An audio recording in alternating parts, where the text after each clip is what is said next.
feel like these days I'm always filming with my hair wet. So, how have you been? I just got back from France last night. Such a wonderful trip. Really great time. Anyway, you guys are here for the reading and the books. So, I brought a lot of books with me and I included those in my last wrap up this video's a mess video. And you'll be so proud of me. I read, or at least partially read, every book I brought with me. Except for the French one. Go figure. I thought I would talk about these, not necessarily in the order that I read them, but the order that they would make sense to talk about, and you know what I mean? So the first book that I'm going to talk about is The Mark of Athena by Rick Riordan. This is the third book in the Hero of Olympus series, where we follow Percy Jackson and other demigods as they go on quests to defeat is that a spoiler? To defeat a big mean god. These books are really fun, really funny. The characters are so interesting. I think one of my favorite characters is probably Leo and Nico. They're ones that don't get a lot of spotlight, but they're characters that are a favorite of mine.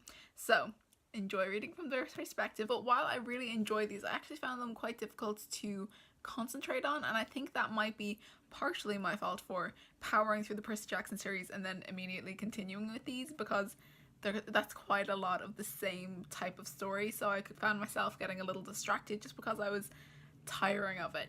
But still really enjoyable, still a great book, highly recommend. I also read and finished The House of Hades by Rick Riordan. This is the fourth book in the Heroes of Olympus series, and it follows the same characters doing the same kind of thing, and it was also really enjoyable. I like this one a lot. There were some scenes in this that I loved. There were spoilers, I can't, but there were some parts and I was like, okay, really here for this, really enjoying it. This is a great time, and it was so good. There were, I think, 2 bonus stories included in this edition, and I have to be honest, I did not love the short stories. They felt like they could have been included in the main arc of the story, or there was one that involved Sadie Kane, which I haven't read the Kane Chronicles yet, but it was a bit indifferent because I didn't know the character, and I was like, what is this situation? Why is it included in this book? That was just me. I was a bit like, about the short stories. Also, same issue with this. There was a short story with Sadie Kane in it, and while the stories themselves were good, they were good, they were enjoyable, but were they my favorite? No. I also started but did not yet finish The Blood of Olympus, which is the final book in the Heroes of Olympus series, and I am maybe like a third of the way through. Really enjoying it. I mostly just devoured it on the plane. There was a 2-hour plane journey, which isn't that long, so I just flew through it because I was on a plane.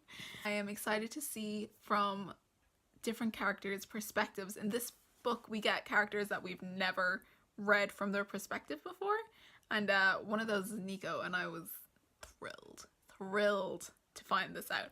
So very excited. I'm excited to finish this series, one because it's a very enjoyable series and I'm excited to keep on reading it, but 2 because it's been a series that I've been wanting to read for a while and I've had on my shelf but haven't read for like nearly 3 years, so that's a bit disgraceful. very bold, but I'm so glad that I read through them this year. It was a kind of like a unofficial goal of mine to read the Percy Jackson books and these books and the other Rick Riordan series that I have and get those finished because they've been there for a while and they deserve to be read. The other books that I brought with me were Passenger and Wayfarer by Alexandra Bracken.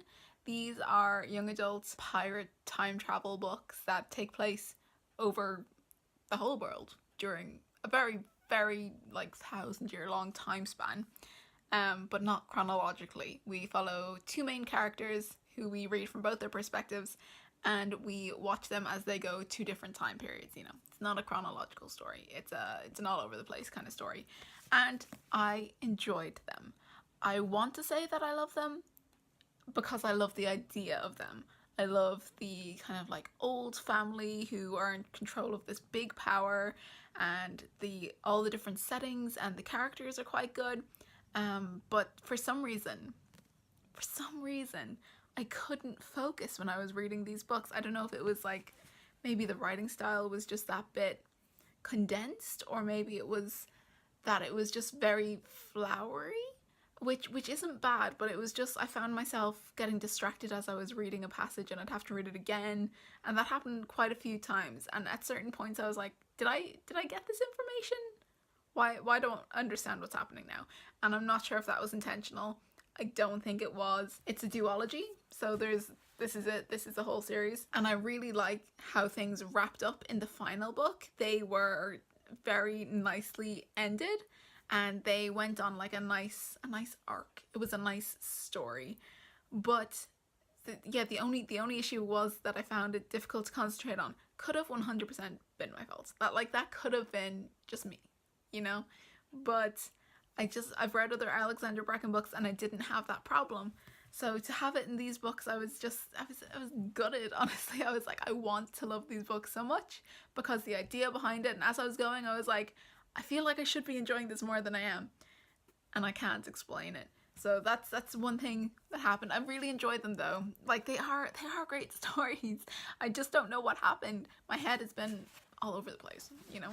It's been a wild ride. Okay, so as per becoming tradition, we are including a mini book haul in this wrap up because I've been buying books like at a much slower pace than I have been for years, and my TBR is finally less than 30 books, and I'm hoping to get it to less than 20 books in the next month or two, and that looks like it's going to happen, so I'm happy about it. I think there's 26 unread books, so 6 books in 2 months, I can do that. That's fine. Don't worry about it. Don't even worry about it. But I wanted to show you some books that I accumulated in the last month or so. Let me show you. First book that's probably most relevant to this video, so we're going to start with that, and that is a book in French because I'm trying to learn French. I was in France, I saw this book and I thought that's going to go nicely on my shelves, and that is Harry Potter à l'école des sorciers.